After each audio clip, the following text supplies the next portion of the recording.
के निकाल्यो त के आवाज त्यसले बोलाउनु पर्ने तर तिमीले त्यो ल्याप पाइन्छ भेट्नु जाऊ म भेट्छु छोड्नु नहुन्थ्यो क्या एउटै ठाउँमा के तर तिमीले कन्फेस चाहिँ हान्नुपर्छ क्या हामी सोचिरहेको हो हैन त भेटेपछि हान्न त हान्छ त्यसले बाल्ने थियो अब भन्ने चाहिँ भालो थियो त्यो बेला भनेर मार्थ्यो पछि त फोन गरेर मलाई त म्याले हाने यार होइन तर त्यो कुडै चाहिँ खायो त्यो सिजी थियो होइन सिजी हैन कुडै खाएन नि कुडै मैले आएको सिजीमा हस्पिटलमा पेपर दिए भएर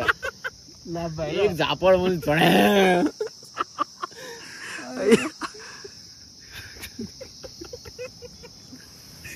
कस्तो हान्थ्यो है मलाई कस्तो हान्नु पनि पाएको क्या कस्तो हान्नु पाएको त्यस्तो कहाँ हुन्छ त्यो कस्तो त्यो पाइदियो त्यो सिसा फुटा याद आउँछ क्या हल्ला भइरहेको सिजीको क्लास त सिजी हैन सिजी हैन त्यो केमिस्ट्री केमिस्ट्री गरे केबी हैन केएस कविन्द्र सुवेदी हो त्यो त झन् तो त्रास थियो त्यसपछि केपीको त्यो लगा केपीको हामी त डराएको देखिन के त्यो सिजीको त्यो हामी डराएको देखिन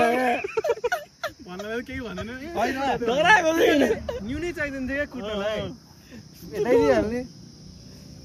डराएको देखिन क्या मैले कुटाइ चाहिँ खाएन यार तर त्यो सिसा फुटाएको चाहिँ अति थियो है यस्तो ढकाली ढकाली आफै बुढा हो के त्यो बुढा मलाई ढकाले नि मेरो हैन पछाडि गडक गरेर चटक्क भयो सिसै कम त हो के सिसा भनेपछि कमजोरी हुन्छ के सिआरडीलाई गएर भन्नुपर्छ है त्यस्तो कमजोर सिसा हालिन हुँदै